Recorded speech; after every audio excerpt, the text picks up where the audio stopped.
The day Tolu got married to Abiola, her joy knew no bounds. She was 38, the age where most of her mates had gotten married and even finished giving birth to children. God had finally heard her prayers. Her sisters and friends who were married would not have the mouth to secretly laugh at her behind her back anymore. Tolu was a beautiful woman, rich, very rich to be precise, but she was very arrogant.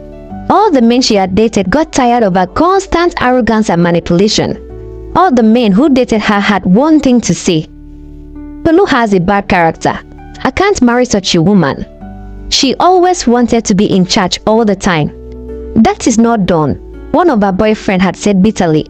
This is Africa. A woman is supposed to be under a man and submit to him, not the other way around. But she had looked at him, a mocking gesture on her face. Then she burst into a mocking laugh. Just look at him. Obey who? You? So if men are talking, you will open your mouth and talk to. You that are managing. Can you afford what I eat and wear? Please shut up and get out of my sight, she mocked. When another of her boyfriend had tried to tell her how a woman should behave with a man, she had snapped. Please shut up, Timothy. What can you do for me? What do you offer me apart from sex? If not for that your big cassava, what will I be doing with a weakling like you? One by one, the men couldn't take her behavior, and so they all left her. Her friends and sisters had all concluded that she would never see a husband with a bad mouth and character, but they were wrong. Tolu herself had given up on love completely. Love is not for me, she told herself, but Abiola had arrived in Tolu's life like a thief in the night. It was when she least expected it. It all happened one evening while shopping in the supermarket. Abiola had bumped into her. Everything Tolu was holding had fallen all over the floor. Tolu was mad. She insulted the living daylight out of Abiola that day, to the point that people had gathered to beg her to let the poor guy go. But what surprised Tolu was that Abiola didn't say a single word. While driving back home, she observed a car was following her. So she quickly parked her car, got down and ran to the supposed stalker. She knocked loudly on the window. Who are you and why are you following me? When the car window whined down, it was the man she insulted earlier. Why are you following me? What do you want? Are you a serial killer? She yelled loudly. Abiola had looked at her kindly and then asked, Are you doing okay? The kindness in his voice shocked Tolu. What do you mean? She stammered. I feel like you are a sweet soul. Maybe you're just going through a lot right now, Abiola had said, looking at her kindly. Tolu froze. No one had ever spoken to her like that. He was the sweetest person she had ever met. She didn't know when she broke down in tears. I don't know why I'm like this. I'm always so angry and bitter, she cried. Abiola had hugged her and their journey started from there. Abiola was 42. He worked as a banker and he had a son, Michael, which he had in high school when he was just 18. She had tried to make him stop working as a banker, saying she would open up a business for him, but he had refused. I love being a banker, he had told Tolu gently. I want to provide for you with my own money. Even though Tolu was far richer than Abiola, for some reason, she respected him a lot as a man. He was gentle, kind, and very considerate of people. She submitted to him naturally, which shocked even her. Abiola was the miracle that shamed her enemies. But some people wondered why a gentleman like Abiola settled for a troublesome woman like Tolu.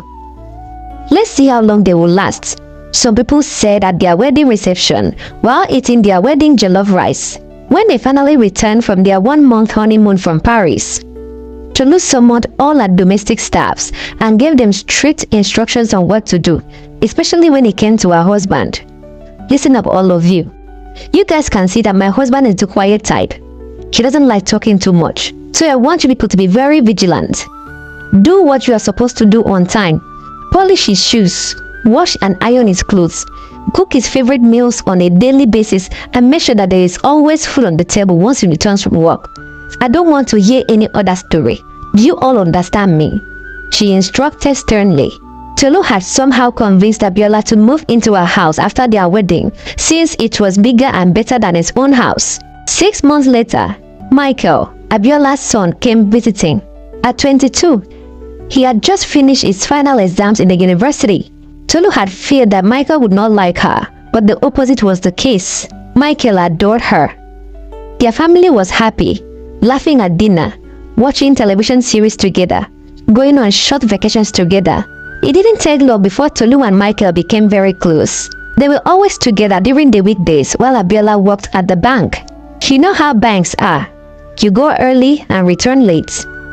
Tolu was glad that Michael was around, but soon her friends began to talk.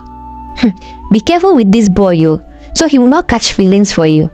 One of her friends had said, you spend too much time with this young man and it's not healthy. He has blood in his veins. So another said, concern written all over her face. But Tolu brushed it off, laughing about it heartily. He is not like that. He's just a sweet boy who loves being around me as his mother. One evening, Tolu bashed into Michael's room to show him a funny video she saw on the internet. But what she saw in the room almost made her heart stop. Michael, who had just finished having a shower, stood there naked. The phone fell from Tolu's hand. She stared at his big cassava, her mouth open in total shock. Michael quickly wrapped a towel around his waist and asked her what she wanted. But she had forgotten what she wanted. She just stared at him. After that day, Tolu dreamt about Michael every night. She had developed some strange feelings towards him, which didn't feel right. She tried to fight it, but it kept growing, and one day, she called him into her room and locked the door silently. While they talked and laughed together, she quickly leaned in and kissed him on the lip. Michael jumped to his feet in total shock. What are you doing? He asked, clearing his lips. I want you, Michael. I have not been able to stop thinking about you since I saw you that day. Please, let's just do it, even if it's once. Can you hear yourself? You sound like a mad woman. I am your stepson, your husband's son. I know, but I can't fight what I'm feeling for you. She went to him and tried kissing him again, but he stepped back, avoiding her like a plague. I can't do this to my father. Never. He unlocked the door and left the room. Their relationship dwindled like a local lamp out of kerosene. Their once innocent bond disappeared as Michael avoided her like a plague. Dinner time became awkward and Abiola wondered what happened between the two. But when he asked them, they said nothing, with Tolu telling him that everything was okay. Tolu wanted Michael so bad that she began to beg. But no matter how she begged, Michael refused her request. However, when the way she approached him didn't work out, she decided to use the hard way. She called him into her room one hot afternoon. When Michael entered the room, he saw her laying stark naked on the bed, her legs spread wide open. Michael stood by the door, stunned. You don't have to sleep with me, Michael. All I want you to do is suck me, she said casually, looking down at her private parts, flashing him a seductive smile. My money will be yours. All you have to do is just do as I say. Michael shifted uncomfortably. Why are you doing all this? He asked. See, I will give you 5 million naira if you suck me right now. Michael's mouth dropped. He had never seen that kind of money before. He has not even seen 500k, let alone 5 million. Tolu saw that what she was doing was working, so she pressed on. It's not like we are having sex now, so you are not doing anything wrong. Tolu continued, observing the confusion on his face as he opens her legs wider. Michael finally gave in. They indulged in oral sex every day until Tolu was satisfied. You see, Tolu loved oral sex so much. All the men in her life gave it to her, but not Abiola. He had made it very clear from the start that he didn't want it and he would never indulge in it.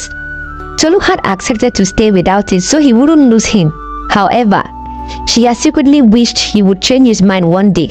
But now, she was glad that she found someone who gave it to her better than she had ever expected. This continued for months, and Tolu enjoyed herself every single time. But my people, how long would two people indulge in oral sex without actually doing it? It didn't take too long, my people. And so, Michael and Tolu went beyond oral sex, and then it happened. She was pregnant, but she didn't know who was the father because she has been sleeping with both father and son. She kept it to herself though and continued, telling Michael that his father was the father of the baby. When she gave birth to a son 9 months later, she immediately conducted a secret DNA test. Luckily for her, the child belonged to Abiola. She heaved a sigh of relief and life continued. Tolu loved her baby so much. Her world revolved around him. She never knew she would love another human being so much. She adored him with everything in her. To secure his future, she had willed almost all her belongings and assets in his name. She opened an account for him and even transferred all her money into the account in case something happened to her. 1 year later, she had left her baby at home with his father and Michael. She had gone to clear her goods at the port. While at the port, all she could think about was her baby. She was all smiles and was always rushing home so she could see him. On that day, when she returned, the house was empty. Everyone seemed to have disappeared. Where is everyone? She asked herself while trying to call Abiola, but it went straight to voicemail. She tried calling Michael too, but it was the same thing. Panic began to set in. What is happening? Just then, she saw her domestic staff return to the house. Where have you all been? She yelled angrily at them. Ah, madam, Oga asked us to accompany him to the airport too. Tolu's heart sank. Airport? What is happening there? She asked with her heart racing. Big Oga and small Oga and the smallest Oga have traveled out too. Why are you asking, madam? Didn't you know? Tolu ran into the house like a madwoman. On the edge of a luxurious bed lay the note. With shaking hands, she picked it up and said, "The joke's on you. How dare you sleep with me and my son? You are worse than Jezebel. Thank you for giving me a son. At least, you are not all that useless." Tolu let out a scream. She ran like a madwoman into her baby's room, but everything was gone. All her expensive jewelry, money, bags and shoes. They took everything and absconded without a trace. You see, when she gave birth at the hospital a year ago, she had complications during giving birth to a baby, and the doctor had told her that she wouldn't be able to have another baby ever again. She was glad that she had at least one child, but now that reality had crashed. What Tolu didn't know was that Abiola had found a condom under their bed, which Michael had forgotten, and Abiola never used a condom. Determined to find out what was happening, he had placed a hidden camera and had caught them in the act. Abiola was mad. He felt betrayed by his wife, by his own son. He had confronted his son whom he had known all his life, and when he confessed everything, how Tolu pressured him into everything, he was so angry. That happened when Tolu had newly found out she was pregnant. When she had given birth to the child, Abiola too had secretly conducted his own DNA test and found out that he was the father. So to put it simply, he had known for over 1 year that Tolu was messing around with his very own son, but he never confronted her or asked her anything. He waited, planning his perfect revenge. Tolu began to run around, trying to get her baby back. He couldn't imagine life without her baby. She hired a private investigator, but they couldn't find anything on Abiola and her baby. She wept every day, crying and yearning for her baby. The grief became so much that slowly she began to lose herself. Desperate, she went on social media and confessed everything to the public in hopes of reaching Abiola. She cried and begged for forgiveness.